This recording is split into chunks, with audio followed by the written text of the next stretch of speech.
ஓம் விக்னேஸ்வரா போற்றி, ஓம் நவக்கரநர்களை போற்றி. துலாம் ராசி நேர்களுக்கு வணக்கம். துலாம் ராசி காலபுருஷ சக்கரத்தின் 7ஆம் இடம், சித்திரை சுவாதி விசாகம் நட்சத்திரம் அடங்கிய ராசி மண்டலம். ராசிக்கு 5ஆம் இடம் வளர்த்துருக்கு, பஞ்சமஸ்தானம். ராகு, சுக்கிரன், புதன், சூரியன், செவ்வாயை இன்றைக்கி போயிடுவார். ஸோ 5ஆம் இடம் வந்து மிகச்சிறப்பாக பார்க்கப்படுகிறது. 5ஆம் இடத்தோடைய கிரகங்களுடைய ஆதிக்கம் மிகச்சிறப்பாக இருக்கிறது. அதில் வந்து சுக்கிரன், புதன், ராகு நல்ல நிலைமையில் இருக்கிறாங்க. குரு பார்வையில் சூரியன், செவ்வாய் நல்ல நிலைமையில் இருக்கிறாங்க. ஸோ ராசிக்கு 5ஆம் இடத்துல கும்பத்தில் வந்து நிறைய கிரகங்கள் இருக்குது. கும்பத்தில் கிரகங்கள் ஒன்றுக்கு மேற்பட்ட கிரகங்கள் இருக்கும்போது விட்டதெல்லாம் பிடிப்பீங்க. எந்தெந்த காரியத்தில் விட்டுருந்தீங்களோ அந்தந்த காரியங்கள்லாம் இப்போ உங்களை சேர்ந்து வரும். விட்டதை பிடிக்கிறது, நம்மளை விட்டு போனதெல்லாம் மறுபடியும் திரும்பி வரும். அது என்னென்ன விஷயங்கள், எந்தெந்த காரியத்தை பிடிப்பீங்கன்னு நான் அடுத்தடுத்து சொல்கிறேன். இந்த வீடியோ பதிவில் வந்து அடுத்து வருகிற யோக நாட்களை சொல்கிறேன். இந்த பிப்ரவரி மாதம் அடுத்து வருகிற நாட்களில் யோக நாள், உச்ச நாட்கள், ராஜயோக பலன்கள் உள்ள நாட்களும் அதிர்ஷ்ட எண்களும் சொல்கிறேன். அதாவது lucky numbers and lucky days சொல்கிறேன். பொறுமையாக பாருங்கள். இந்த நாட்கள் அன்றைக்கி கண்டிப்பாக உங்களுக்கு சில காரியங்கள் நிறைவேறும். அந்த காரியங்கள் நிறைவேறும்னா நீங்கள் எந்த தெய்வத்தை வழிபாடு பண்ணணும் அதை சொல்கிறேன். நான் அதிர்ஷ்ட எண்ணுக்கும் வழிபாடு சொல்கிறேன். எல்லாமே வழிபாடு தான். அந்த குறிப்பிட்ட நாள் அன்றைக்கி குறிப்பிட்ட தெய்வத்தை கும்பிட்டோம்னா அன்றைக்கி வந்து நமக்கு சாதகமாக இருக்கும். ஏற்கனவே அந்த நாட்கள் வந்து நமக்கு சாதகமான நாட்களாக பார்க்கப்படுகிறது. இருப்பினும் தெய்வத்துடைய கடாட்சியம் கிடைக்கும்போது கூடுதல் சிறப்பாக இருக்கும். சரியா நேயர்களே? ஸோ பொறுமையாக பாருங்கள். சப்ஸ்கிரைப் பண்ணுங்கள். பெல் பட்டன் ஆன் பண்ணுங்கள். நோட்டிஃபிகேஷன் வர எல்லா வீடியோவும் பாருங்கள். ஹை பட்டன் ஆன் பண்ணி சப்போர்ட் பண்ணுங்கள். துலாம் ராசிக்கு வந்து பஞ்சமஸ்தானம் வளர்த்துருக்கிறதுனால அதிர்ஷ்டம் கை கொடுக்கும். குலதெய்வத்தோட அருள் இருக்கும். பிள்ளைகளால் நல்ல ஏற்றம் இருக்கும். பிள்ளைகள் வயசுல நல்ல ஒரு புரிதல் இருக்கும். இவ்வளோ நாள் பிள்ளைகளுக்கு உங்களுக்கு சில பிரச்சனைகள் இருந்துச்சு. இனிமேல் அதில் சார்ட் அவுட் ஆகும். லாபம் நல்லபடியாக இருக்கும். அரசாங்க வழியில் நல்ல லாபம் இருக்கும். அரசு வழி உறவுகள் நல்லா இருக்கும். அரசாங்க வேலையில் இருக்கிறவங்க மிகச்சிறப்பாக பார்க்கப்படுகிறது. அரசாங்க வேலை சம்மந்தப்பட்டவங்க இந்த காலகட்டத்தில் முயற்சி பண்ணலாம். சரியா? ஜனன ஜாதகத்தில் அந்த அமைப்பு இருந்துச்சுன்னா இந்த காலகட்டத்தில் அரசு வேலைகள் சிறப்பாக பார்க்கப்படுகிறது. இந்த மாதம் முழுக்க பிப்ரவரி மார்ச் 15 வரைக்கும் மிகச்சிறப்பாக இருக்கும். அரசு தொடர்பான காரியங்கள் நல்லாயிருக்கும். அரசியல்வாதிகளுக்கும் நல்லாயிருக்கும். தகப்பன் வழி உறவு முறையும் நல்லாயிருக்கும். எலக்ட்ரிக்கல் எலக்ட்ரானிக்ஸ் குட்ஸ் வச்சுருக்கிறவங்க, அந்த கடை வச்சுருக்கிறவங்க, ரீட்டைல் அவுட்லெட் சேல்ஸ் பண்ணுறவங்க, வயர்மேனாக இருக்கிறவங்க, எலக்ட்ரிஷியனாக இருக்கிறவங்க, டெப்பன் ஜெனரேட்டர் வேலை பார்க்குறவங்க, அணுமலை, நீர் மின்சாரம், நில மின்சாரம், காற்றாலை மின்சாரம், இப்படி நிறைய சொல்லிட்டு போகலாம். விவசாயம் பண்ணுறவங்க, சரியா? பூமிகாரகனும் சூரியனும் சேர்ந்து ராசிக்கு 5ஆம் இடத்துல 11ஆம் இடம் சம்மந்தப்பட்டு குரு பார்வையில் இருக்கனால நல்ல விவசாயம் நல்லாயிருக்கும். சரியா? விவசாயம், பயிர் பச்சு, ரியல் எஸ்டேட் பண்ணுறவங்களுக்கெல்லாம் மிகச்சிறப்பாக இருக்கும். ஓகே நேயர்களே, பலன்கள்லாம் நிறைய சொல்லுவேன் நான். அடுத்தடுத்து வீடியோ பாருங்கள். பலன்கள்லாம் சொல்லிகிட்டே இருக்கலாம். ஏன்னா 5 கிரகங்கள் 5 ராசிக்கு 5ஆம் இடத்துல இருக்குது. ராகு சுபத்துவமாக இருக்கிறாரு. தடைகள்லாம் தவிர்த்தெறியப்படும். குலதெய்வம் கோயிலுக்கு போகல நினைக்கிறவங்களே இனிமேல் குலதெய்வம் கோயிலுக்கு போவீங்க. குலதெய்வத்தோட அருள் இருக்கும். குலதெய்வம் வீடு தேடி வரும். சரியா? சுக்கிரன், புதன், லட்சுமி நாராயண யோகம் இருக்கும். சூரியன், செவ்வாய், அப்படியே சிவனும் முருகப்பெருமானும் வந்துடுவாங்க. சிவசுப்பிரமணிய யோகமும் லட்சுமி நாராயண யோகமும் உங்களுக்கு அப்படியே பஞ்சமஸ்தானத்தில் இருக்கிறதுனால பெருமாளை கும்பிட்டாலும் சரி, சிவனை கும்பிட்டாலும் சரி, அப்படியே உங்கள் வீட்டுக்கு வரும் அந்த யோகம்.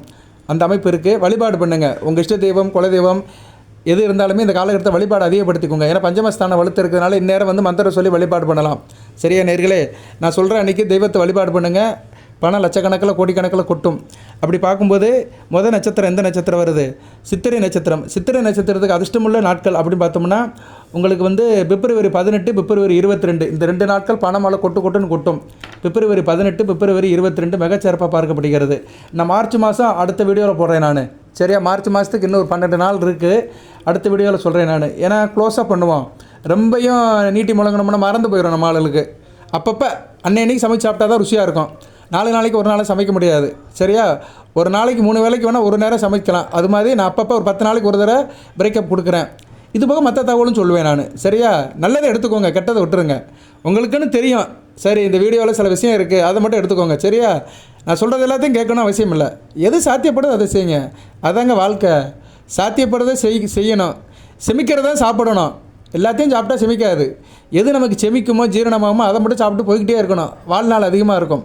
அது மாதிரி தான் யார் என்ன சொன்னாலும் கெட்டாலும், யார் என்ன சொன்னாலும் அப்பொருள் மெய்ப்பொருள் காண்பது அறிவு. சித்திரை நட்சத்திரத்துக்கு யோக நாட்கள் 18, 22. எந்த தெய்வத்தை சார் வழிபாடு பண்ணணும் அப்படின்னா நீங்கள் வந்து விநாயகர் பெருமானை தான் வழிபாடு பண்ணணும். சரியா? விநாயகர் வழிபாடு பண்ணுங்கள். விநாயகர் வழிபாடு. நர்த்தன கணபதி. விசாக நட்சத்திரத்துக்கு துலாம் ராசிக்கு வந்து நர்த்தன கணபதி. அந்த படத்தை அடியேன்னு அனுப்பியிருக்கிறேன். 1000 பேருக்கு கிட்ட வாங்கியிருக்காங்க என்கிட்ட துலாம் ராசியில். விநாயகர் வந்து நடனம் ஆடின மாதிரி இருப்பார். நர்த்தன கணபதி. அந்த நர்த்தன கணபதி படம் வேணும்னா இந்த நம்பர் கேளுங்க. வாட்ஸ்அப் நம்பருக்கு 8807457629. கண்டிப்பாக அனுப்புவேன்.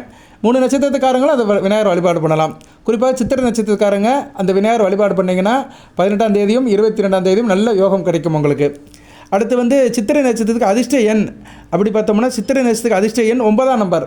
சரியா, 9ஆம் நம்பர் வந்து மிகச்சிறப்பாக பார்க்கப்படுகிறது. 9ஆம் நம்பர் யாரை வழிபாடு பண்ணணும்? முருகப்பெருமானை தான் வழிபாடு பண்ணணும். கந்தசஷ்டி கவசம் படிக்கணும். உங்கள் நட்சத்திர நாதன் யார்? செவ்வாய் தான். சித்திரை நட்சத்திரத்துக்கு நாதன் செவ்வாய் தான். செவ்வாய் வந்து முருகப்பெருமானுடைய அம்சம். அதனால் கந்தசஷ்டி கவசம் படிங்க. இன்றைக்கும் செவ்வாய்க்கிழமை, இன்றைக்கி புதன்கிழமை. ஆமாம், அதனால் நீங்கள் என்றைக்கு வேணாலும் கும்பிடலாம். முருகப்பெருமானை கும்பிடலாம், கந்தசஷ்டி கவசம் படிக்கலாம்.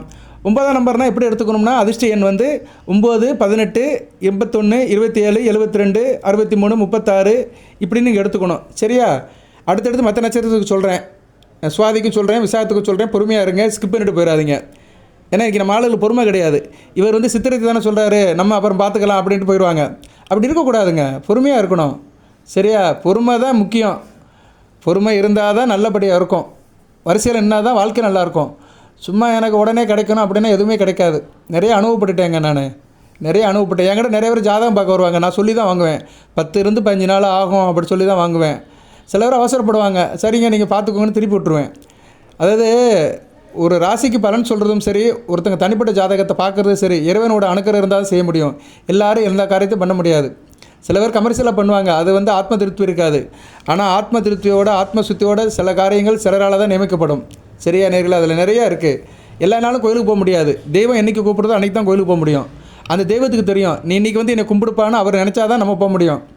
சரியா, அப்போது ஒருத்தர் குதர்க்கமாக கேட்பார். இப்போ இங்கே ஒருத்தர் யாராவது ஒருத்தர் கேட்பார், பூசாரி டெய்லி போகிறாரு, அவர் என்ன டெய்லி சாமி கூப்பிட்றாரா? பூசாரியோட கர்மம் அப்படி. அவரை வந்து அந்த இடத்துல அந்த விதியில் அந்த இடத்துல பிறந்திருக்கிறாரு, அந்த குளத்தில் பிறந்திருக்கிறாரு. பாரம்பரியம் அந்த கர்மம் அப்படியே வருது அவருக்கு. அதனால தான் அவர் வந்து தினமும் கோயிலுக்கு போகிறாரு, இறைவனுக்கு அபிஷேகம் அலங்காரம் பண்ணுறாரு, மந்திரம் சொல்கிறாரு. புரிஞ்சுக்கணும், நிறைய இருக்குது இங்கே. வேற்றுமையிலும் ஒற்றுமை இருக்குது, விதியிலும் விதி விலக்கு இருக்குது. கோயிலுக்கு டெய்லி போகிற பூசாரி கஷ்டப்படுறாரு. 2 பிள்ளைகளை பொம்பளை பிள்ளைகளை பெற்றுக்கிட்டு கட்டி கொடுக்க முடியாமல் இருக்கிறாரு. கோயிலுக்கே போகாதவன், சாமியே இல்லாதவன் கோடிக்கணக்கில் இருக்கிறான், கோடீஸ்வரனாக இருக்கிறான், 1000 கோடிக்கு அதிபதியாக இருக்கிறான். அதுக்கு என்ன செய்ய முடியும்? அது கர்மா, விதி. அதுக்குள்ளெல்லாம் ரொம்ப ஆராய்ச்சி பண்ணக்கூடாது. சரியா நேரில் எதுக்கு சொல்ல வரேன்னா, இங்கே கேள்வியில் கேட்குறவங்க தான் நிறைய பேர் இருக்கிறாங்க. ஏதோ கேட்டுருவோம் அப்படின்னு கேட்குறது. அதனால் கொஞ்சம் பொறுமையாக இருங்க. பொறுமை உடையார் எல்லாம் உடையார். ரைட்டு. சித்திரை நட்சத்திரத்துக்கு வந்து யோகமுள்ள எண் வந்து 9ஆம் நம்பர். அதுக்கு நீங்கள் எந்த வழிபாடு பண்ணணும் அப்படின்னா நான் ஏற்கனவே சொல்லிட்டேன் நான். சரியா, 9ஆம் நம்பருக்கு வந்து முருகப்பெருமான் வழிபாடு அதிகப்படுத்திக்கோங்க. ஸோ உங்களுக்கு வந்து 2 வழிபாடு சொல்லியிருக்கிறேன். விநாயகர் வழிபாடும் முருகப்பெருமான் வழிபாடு பண்ணிட்டீங்கன்னா அனைத்து வசப்படும், சிறப்பாக இருக்கும். சரியா, தரமான சம்பவங்கள்லாம் நடக்கும், யோகம் கொடுக்கும், நல்ல விதமாக பார்க்கப்படுகிறது, சிறப்பாகவும் இருக்கும். தகப்பன் வழி சொத்துக்கள் கிடைக்கும், பூர்வ புண்ணியம் நல்லபடியாக இருக்கும், புகழ் அந்தஸ்து இருக்கும், அயனசேன போகம் நல்லாயிருக்கும், தூரதேச அமைப்புகள் நல்லாயிருக்கும். சித்திரை. அடுத்து சுவாதி, முக்கியமான நட்சத்திரம், உடைபடாத நட்சத்திரம், ராஜ நட்சத்திரம். அதாவது துலாம் ராசிலேயே ஒரு கெத்தான நட்சத்திரம் சுவாதி நட்சத்திரம் தான். ஏன்னா தனியாக இருக்கும், சோலோ பர்ஃபார்மன்ஸ். சித்திரை கூட அங்கிட்டு 2 போயிடும், கண்ணியில் போயிடும். விசாகமும் விருச்சிகத்தில் 1 ஓடி போயிடும். உடைப்பட்ட நட்சத்திரம். சித்திரை நட்சத்திரம் வந்து உடலற்ற நட்சத்திரம், 2 பிரிஞ்சு கிடக்கும். விசாக நட்சத்திரம் வந்து கால் இல்லாத நட்சத்திரம். ஏன்னா தலையும் கால் வந்து அங்கே கிடக்கும், விருச்சிகத்தில் கிடக்கும். 1, 2, 3 தான் இங்கே இருக்கும். ஸோ சுவாதி மட்டும்தான் முழுமையான நட்சத்திரம், முழு உருவம் பெற்ற நட்சத்திரம் சுவாதி நட்சத்திரம், ராஜ நட்சத்திரம். கிருபானந்த வாரியார் பிறந்த நட்சத்திரம், நிறைய மகான்கள் பிறந்த நட்சத்திரம், நாயன்மார்கள், ஆழ்வார்கள், அடியார்கள் நிறைய பிறந்தது சுவாதி நட்சத்திரம் தான், ராஜ நட்சத்திரம். சுவாதி நட்சத்திரத்தில் பிறப்பதுக்கு அருந்தவம் செய்ய வேண்டும். சுவாதி நட்சத்திரத்துக்கு வந்து யோகமுள்ள நாட்கள் இருக்கா சார்னா இருக்குது. அதை சொல்கிறேன், அடியேன்னு சொல்கிறேன், காதல் கொடுத்து கேட்டுக்கோங்க. சுவாதி நட்சத்திரத்துக்கு வந்து யோகமுள்ள நாட்கள் பிப்ரவரி 19, 23. சரியா, பிப்ரவரி 19, 23 யோகமுள்ள நாட்களாக இருக்குது. அன்றைக்கி நல்ல வசப்படும். சரியா, உங்களுக்கு வந்து அன்றைக்கி வந்து இறையோர் நல்லா இருக்கும், ஆத்து பலம் இருக்கும், தாப்பன் வழி சொத்துக்கள் கிடைக்கும், பங்காளியோட அணுக்கரம் இருக்கும், மிகச்சிறப்பாக பார்க்கப்படுகிறது. சரியா நேர்களே, நல்ல ஆன்மீக பற்றும் இருக்கும். அதுபோக வந்து ஆள் நல்லா இருப்பீங்க. சரி, எதிர்பாரா திருப்பம் இருக்கும், எதிர்பாரா அதிர்ஷ்டம் கிடைக்கும், பெண்களால் நல்ல ஒரு முன்னேற்றம் இருக்கும், நல்ல விதமாக பார்க்கப்படுகிறது. ஸோ பிப்ரவரி 19, 23 நாட்கள் வந்து உங்களுக்கு மிகச்சிறப்பாக இருக்கிறது. நினைத்த காரியம் நடக்கும், நல்ல விதமாக பார்க்கப்படுகிறது. அன்றைக்கி எந்த சாமியை சார் வழிபாடு பண்ணணும் அப்படின்னா மகாலட்சுமி வழிபாடு பண்ணுங்கள், தாயாரை வழிபாடு பண்ணுங்கள், லட்சுமி தேவி நமஸ்காரம் பண்ணிட்டு போனீங்கன்னா மிகச்சிறப்பாக இருக்கும். பிப்ரவரி 19, பிப்ரவரி 23 காலையில் வீட்டிலேருந்து கிளம்பும் போதே மகாலட்சுமி தாயாரை வழிபாடு பண்ணிட்டு போனீங்கன்னா மிகச்சிறப்பாக பார்க்கப்படுகிறது.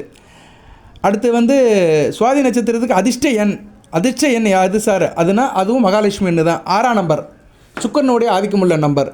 ஸோ சுக்கரனுடைய ஆதிக்கமுள்ள நம்பர் வந்து சுவாதி நட்சத்திரத்துக்கு அதிர்ஷ்டம் என்ன பார்க்கப்படுகிறது. ஸோ 6ஆம் நம்பரை சூஸ் பண்ணிக்கலாம். போட்டி பந்தயம் பரிசில் வந்து 6ஆம் நம்பரை சூஸ் பண்ணிக்கலாம்.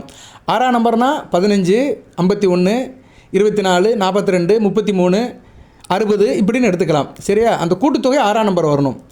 6 மட்டும்தான் எடுப்பேன், பிடிச்சி தொங்கிட்டு இருக்கக்கூடாது. 6ன்னு கூட்டுத்தொகை வரணும். நீங்கள் எத்தனை நம்பர் எடுத்தாலுமே கடைசி அந்த கூட்டுத்தொகை வந்து 6ன்னு வரணும். சரி, 6ன்னு எப்படி வரும்? 114ன்னு வரும். அதை கூட்டினீங்கன்னா 6ன்னு வரும். 1 + 1 + 4, 1 1 2, 2 4 6, அதுவும் 6ஆம் நம்பர் தான். இப்படி தான் எடுத்துக்கணும். சரியா? நிறைய பேருக்கு ஒன்றுமே தெரிய மாட்டேங்குது. எதை எடுத்தாலும் ஃபோன் பண்ணி கேட்குறாங்க. ஃபோன் பண்ணிலாம் என்கிட்ட கேட்காதீங்க. நான்லாம் உங்கள் ஃபோனை எடுக்கிறதுக்கு இல்லை. நான் நம்பர் ஏன் கொடுத்துருக்கேன்னா வாட்ஸ்அப் நம்பர் தான் கொடுத்துருக்குறேன். வாட்ஸ்அப்பில் எதுவும் இமேஜ் அனுப்புவேன், உங்களுக்கு ஒரு ஹெல்ப் பண்ணுவேன். இந்த சாமி படம், விநாயகர் படம், லட்சுமி படம், மற்ற சுலோகங்கள், சித்தர் படம் இதெல்லாம் சொல்லுவேன். அதுபோக வாட்ஸ்அப் வந்து ஜாதகம் பார்க்குறதுக்கு தனிப்பட்ட முறையில் கொடுத்துருக்குறோம். என்கிட்ட ஜாதகம் பார்க்குறவங்களுக்கு கம்யூனிகேஷனுக்காக கொடுத்துருக்கேன். வெளியே ஃபோன் பண்ணி உங்கள் சந்தேகத்தெல்லாம் கேட்கக்கூடாது. அதை வந்து கமெண்ட் பாக்ஸில் தான் கேட்கணும். சரியா? நீங்கள் ராசி பலம் பார்க்குறீங்களே, அதில் வந்து கமெண்ட் பாக்ஸ் கீழே இருக்கும். அதில் டெக்ஸ்ட் பண்ணி கேட்கணும். என்ன சந்தேகமோ அதை கேட்டிங்கன்னா அதை நான் பார்த்து சொல்லுவேன். அது நிறைய சொல்கிறேன், நான் சொல்லிக்கிட்டே இருக்கிறேன். அப்போ வந்து சுவாதி நட்சத்திரத்துக்கு அதிர்ஷ்ட எண் வந்து 6ஆம் நம்பர்.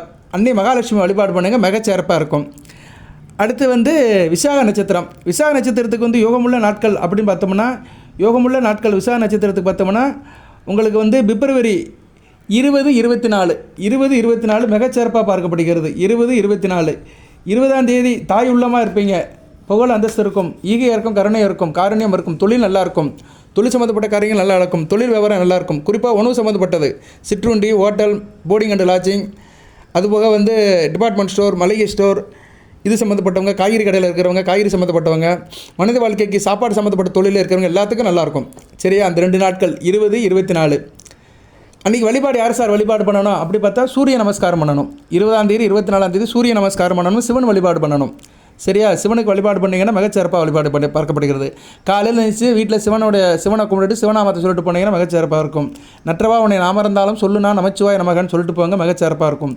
ஸோ விசாக நட்சத்திரத்துக்கு வந்து அதிர்ஷ்டம் லக்கி அடிக்கிற நாள் அடுத்து வருகின்ற வரிசையில் பார்த்தோம்னா பிப்ரவரி 20, பிப்ரவரி 24. வழிபட வேண்டிய தெய்வம் சிவன். அடுத்து சூரியன், சூரிய நமஸ்காரம். பொதுவாக துலாம் ராசியில் வந்து சூரிய நமஸ்காரம் பண்ணிங்கன்னா லாபம் அதிகமாகும். நீங்கள் எந்த நட்சத்திரத்தை பிறந்தாலும் சரி, சித்திரையாக இருந்தாலும் சரி, சுவாதியாக இருந்தாலும் சரி, விசாகம் இருந்தாலும் சரி, சூரிய வழிபாடு வந்து உங்களுக்கு நல்ல இதை கொடுக்கும். சூரிய சந்திர வழிபாடு, சிவசக்தி வழிபாடு தொழில் வியாபாரத்தில் நல்ல லாபத்தை கொடுக்குங்க. ஒரே வரியில் சொல்லிட்டு போயிடலாம். தொழில் வியாபாரம் பண்ணுறேன் சார், எனக்கு நல்ல லாபம் இருக்கணும், தொழிலும் நல்லபடியாக போகணும், அதில் நல்ல லாபம் வரணும்னா சிவசக்தி வழிபாடு. அடிக்கிறது வரைக்கும் சிவசக்தியை கும்பிடணும், சூரிய சந்திரனை கும்பிடணும், வளர்பிறை காலத்தில் சந்திர தரிசனம் பண்ணணும், தினமும் சூரிய நமஸ்காரம் பண்ணணும். நான் எதுவும் பண்ண மாட்டேன், சும்மா தான் இருப்பேன்னா எதுவும் நடக்காது. மெனக்கிடணும். நெற்றி வேர்வை கீழே சிந்த வேண்டும். அது உழைக்கும் போது சரி, தெய்வத்தை கும்பிடும்போதும் கூனி குறிஞ்சு கும்பிடணும். சரியா? சின்னங்களை நெத்தியில் பூசணும். விபூதி பூசினாலும் சரி, குங்குமம் வச்சாலும் சரி, சந்தனம் பூசினாலும் சரி, மனப்பூர்வமாக இறைவனை நினச்சி கும்பிட்டுட்டு காரியத்தில் இறங்கணும்னா நல்லது நடக்கும். உடனே கமெண்ட் பாக்ஸ் போடுவார், சார் நான் ஒரு நாளைக்கு 3 தடவை சாமி கும்பிட்றேன், ஒன்றுமே நடக்க மாட்டேங்கன்னா உன் கர்மா அப்படி இருக்கும்.